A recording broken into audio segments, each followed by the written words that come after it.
когда отнято все.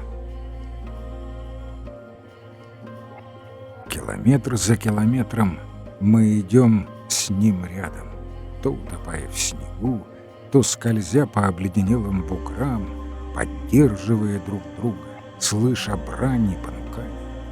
Мы не говорим больше ни слова, но мы знаем, каждый из нас думает сейчас о своей жене. Время от времени я бросаю взгляд на небо. Звезды уже бледнеют, и там, вдали, сквозь густые облака, начинает пробиваться розовый свет утренней зари. А пред моим духовным взором стоит любимый человек. Моя фантазия сумела воплотить его так живо, так ярко, как это никогда не бывало в моей прежней нормальной жизни. Я беседую с женой, я задаю вопросы, она отвечает.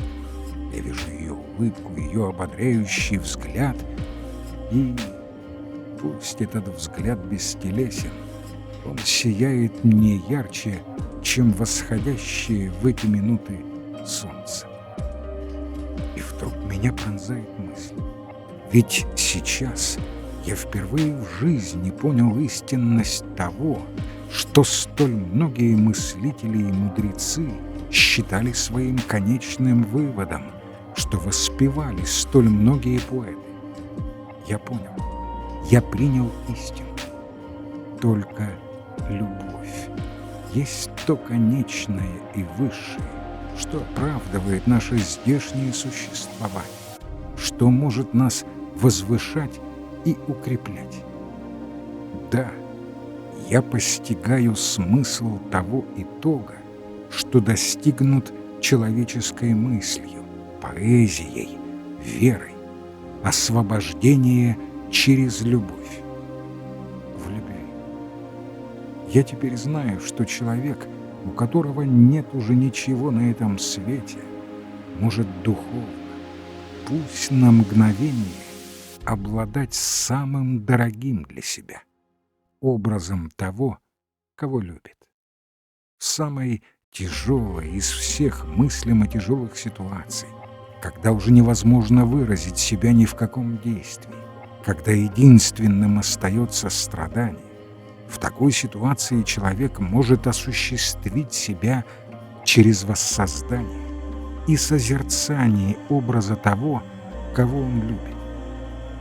Впервые в жизни я смог понять, что подразумевают, когда говорят, что ангелы счастливы любовным созерцанием бесконечного Господа.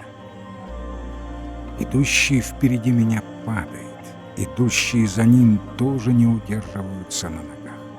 Конвоир уже здесь, он уже колотит нас, наводя порядок. За несколько секунд моя внутренняя созерцательная жизнь разрушена. Но душа снова способна воспарить. Она снова вырывается из здешнего лагерного существования ввысь, по ту его сторону, и снова начинает диалог с любимой. Она спрашивает, я отвечаю. Я спрашиваю, она отвечает. Стой! Это мы прибыли на место. Взять инструмент, кирку и лопату. И мы устремляемся в будку, чтобы успеть ухватить что-либо более сносное. Быстрей, быстрей, вы, свиньи! И вот мы уже в котловане, каждый на том месте, где рыл вчера. Промерзшая земля плохо поддается. Из-под кирки летят твердые комья, вспыхивают искры. Мы еще не согрелись, все еще молчат. А мой дух снова витает вокруг любимой. Я еще говорю с ней, она еще отвечает мне. И вдруг меня пронзает мысль. А ведь я даже не знаю, жива ли она. Но я знаю теперь другое. Чем меньше любовь сосредоточивается на телесном естестве человека, тем глубже она проникает в его духовную суть, тем менее существенным становится его «так бытие», как это называют философы. Его «здесь бытие», «здесь со мной присутствие», его телесное существование вообще. Для того, чтобы вызвать сейчас духовный образ моей любимой, мне не надо знать, жива она или нет. Зная я в тот момент, что она умерла, я уверен, что все равно, вопреки этому знанию, вызывал бы ее духовный образ, и мой духовный диалог с ним был бы таким же интенсивным и также заполнял меня всего.